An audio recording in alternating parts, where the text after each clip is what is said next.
یہ کہانی 25 سال یورپ کو خوفزدہ رکھنے والا مسلمان فوجی کمانڈر حاجب منصور کی ہے۔ وہ مسلمان فوجی کمانڈر جس کی موت پر یورپ نے جشن منایا، آپ کے انتقال پر پورے یورپ نے جشن منایا۔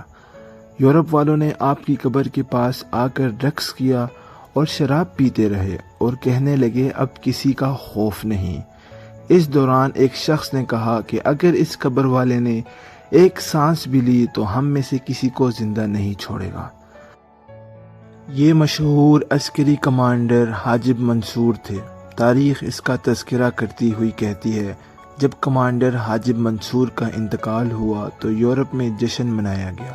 حال یہ تھا کہ یورپ کے اہم ترین رہنما الفونسو نے آپ کی قبر پر بہت بڑا خیمہ لگایا اور سونے کی چارپائی لا کر آپ کی قبر کے اوپر رکھا اور اس پر اپنی بیوی کو لے کر سویا، اور شاید زندگی میں پہلی بار بلا خوف سو گیا کیونکہ منصور مٹی کے نیچے سو چکا تھا۔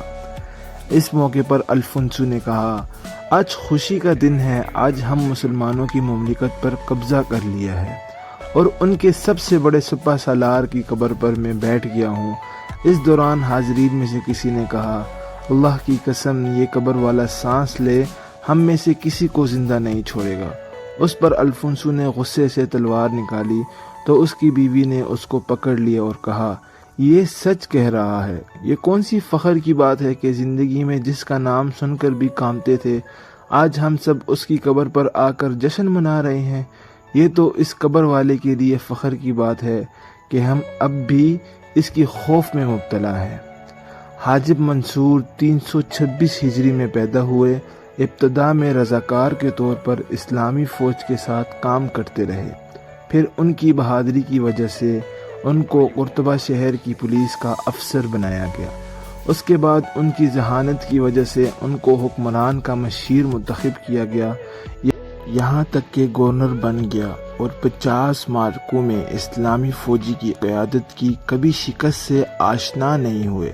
منصور کی قیادت کا مطلب ہی جنگ جیتنا تھا۔ ان کے قدموں نے ایسی زمین کو قدم بوسی کا سر بخشا جو پہلے کسی مسلم قائد کو نصیب نہیں ہوا تھا۔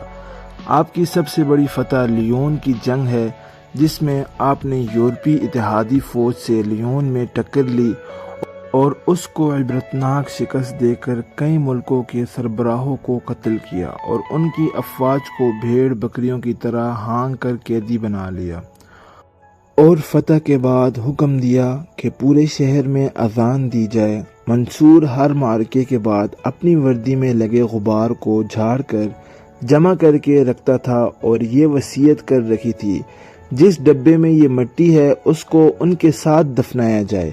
منصور کو فرانس کو فتح کر کے اسلامی ریاست میں شامل کرنے کا بڑا شوق تھا، اور آپ کا انتقال بھی فرانس کے سرحد پر ایک مہم کے دوران ہوا۔